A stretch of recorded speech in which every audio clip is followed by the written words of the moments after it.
Narito na ang patnubay at gabay ngayong unang araw ng linggo na hatid sa atin ni Master Hans Kua dito lang sa Hansabi!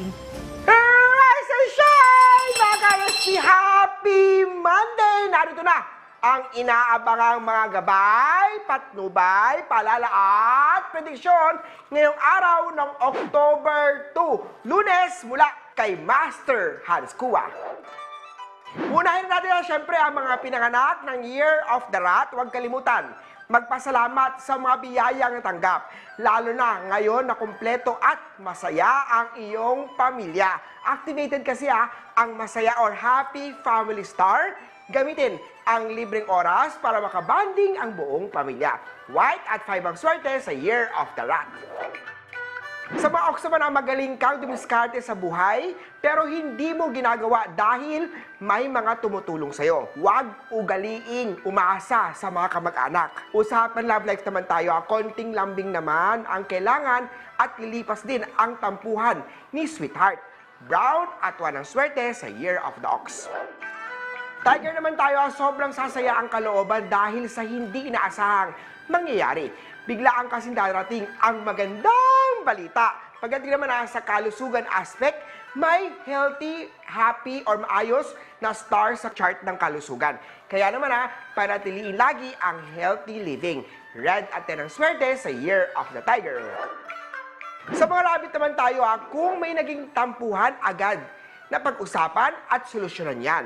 Huwag hayaan na masira ang panagsamahan. May malaking perang matatanggap ngayong araw, pero huwag agad ubusin sa mga bagay na hindi naman mahalaga. Matuto magtipid para sa future. Pink at 8 ang swerte sa Year of the Rabbit. Sa Dragon naman may naninira sa'yo nang hindi mo pa alam. Pero huwag mo nang pansin mga yan at mag-focus na lang sa mga bagay na pwedeng pagkakitaan. Usapang love life naman tayo masaya na siya sa bago niya.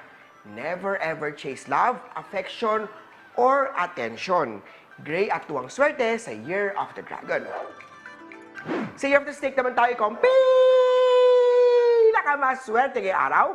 Magiging maayos at organize ang lahat ngayong araw para sa iyo. Maging mabuting ehemplo sa iba dahil marami ang sumusunod at nai-inspire sa ginagawa mo. Blue at 9 ang swerte sa Year of the Snake. Tutok lang at magbabalik pa ang Hansabi. Mami, alam po, may part 2 pa tayo dito lang sa Rise and Shine Pilipinas.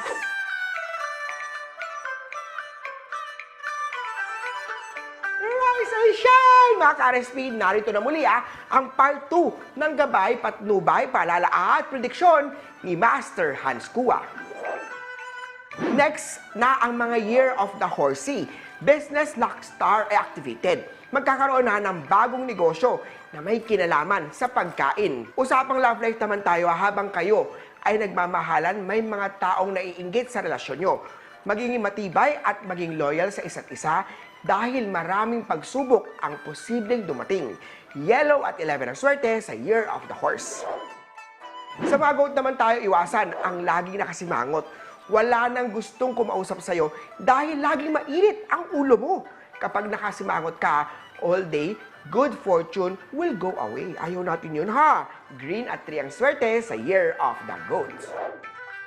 Maraming star sa chart ng mga Year of the Monkey. May travel luck star, may money luck star, may love luck star pa. Magiging magaan ang araw na to para sa'yo. Pero huwag mong kalimutan na kung alam mong nasa tama ka, ipaglaban mo lang yan. Lumaban pero huwag kalimutan ang paggalang. Peach at 6 ang swerte sa Year of the Monkey. Sa Rooster naman tayo, mahalin muna ang sarili bago magmahal ng ibang tao. Tulungan muna at palaguin muna ang sarili bago i-share sa iba. Mabuti ang kalooban at puso mo, kaya naman marami ang namamangha sa'yo. Purple at 15 ang swerte sa Year of the Rooster.